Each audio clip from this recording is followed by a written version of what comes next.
Assalamualaikum warahmatullahi wabarakatuh. Perkenalkan, kami dari kelompok 4 Farmasi Sosial kelas B. Di sini kami akan menjelaskan hasil diskusi kami yang berjudul kasus-kasus yang terjadi di masyarakat terkait farmasi sosial.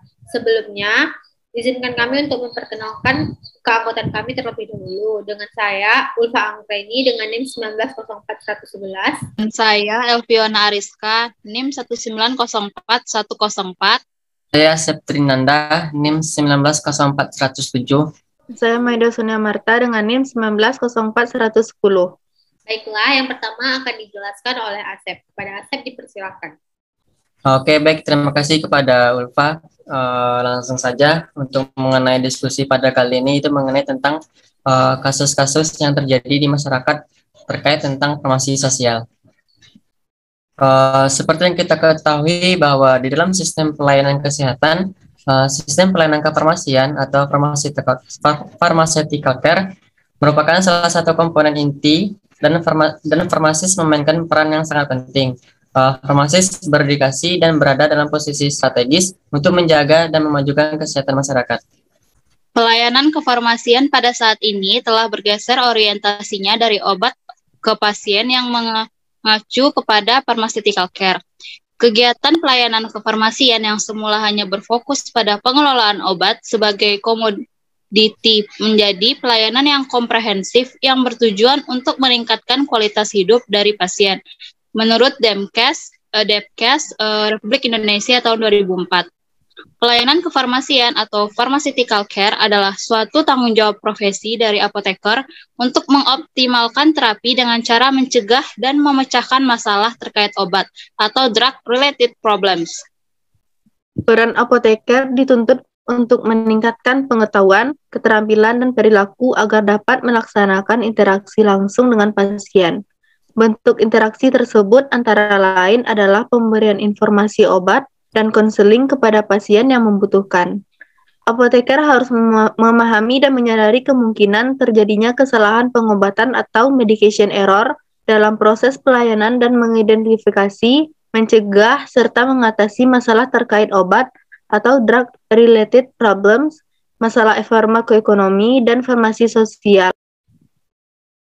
Untuk menghindari hal tersebut, apoteker harus menjalankan taktik sesuai standar pelayanan.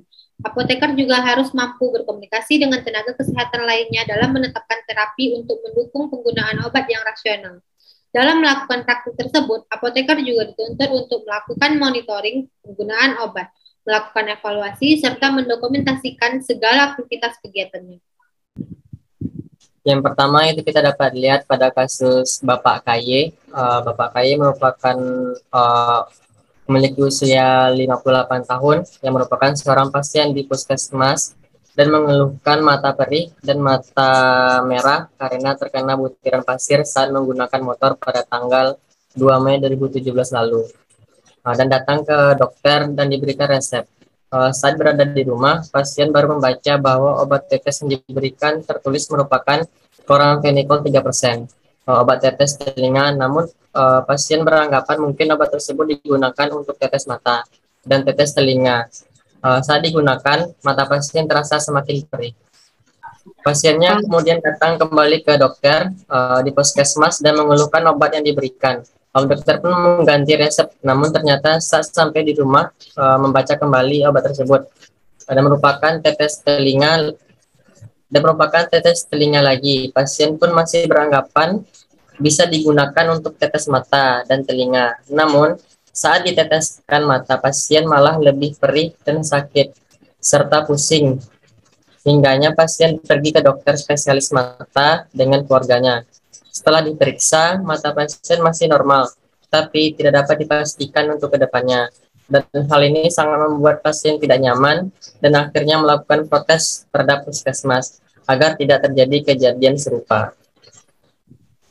Baiklah, kasus kedua yaitu kasus Bapak IU yang berusia 65 tahun. Awalnya, Tuan IU merasakan mata kirinya perih karena terkena sabun, kemudian membasuhnya dengan air. Namun mata tidak kunjung membaik. Lalu pasien membeli tetes mata Insto dan tidak memberikan efek.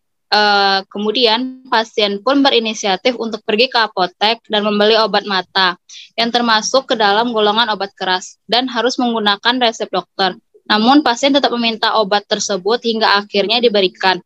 Pasien pun tidak membaca aturan pakai yang seharusnya. Yang seharusnya 3 tetes setiap 6 jam. Sehingga setelah menggunakan obat tersebut, mata pasien malah semakin perih. Dan saat obat diteteskan terasa panas. Akhirnya pasien pergi ke puskesmas dan memberitahukan kepada dokter mengenai obat yang digunakan. Hasilnya kornea mata pasien mengalami kerusakan.